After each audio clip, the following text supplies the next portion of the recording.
ವೇಗವಾಗಿ ಬಂದ ಕಾರು ರಸ್ತೆ ಬದಿಯಲ್ಲಿದ್ದ ಕಾಂಪೌಂಡ್ಗೆ ಗುದ್ದಿದ ಪರಿಣಾಮ ವಾಹನದಲ್ಲಿದ್ದ 3 ಮಹಿಳೆಯರು ಸ್ಥಳದಲ್ಲೇ ಮೃತಪಟ್ಟಿದ್ದು, ಉಳಿದ 2 ಪ್ರಾಣಾಪಾಯದಿಂದ ಪಾರಾದ ಘಟನೆ ನೂಲ್ವಿ ಕ್ರಾಸ್ ಬಳಿ ನಡೆದಿದೆ.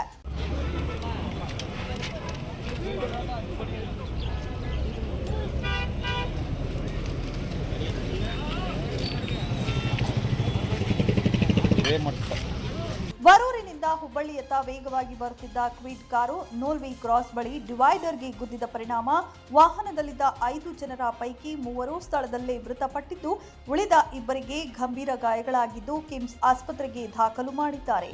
ಇನ್ನು ಮೃತಪಟ್ಟವರನ್ನ ಹುಬ್ಬಳ್ಳಿಯ ಲಿಂಗರಾಜನಗರದ ನಿವಾಸಿಗಳು ಎಂದು ತಿಳಿದು ಬಂದಿದೆ.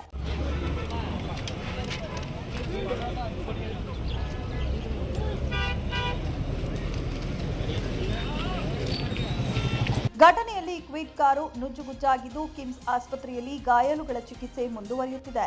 ಈ ಘಟನೆ ಗ್ರಾಮೀಣ ಪೊಲೀಸ್ ಠಾಣಾ ವ್ಯಾಪ್ತಿಯಲ್ಲಿ ನಡೆದಿದೆ. 9 ಲೈವ್ ನ್ಯೂಸ್ ಹುಬ್ಬಳ್ಳಿ.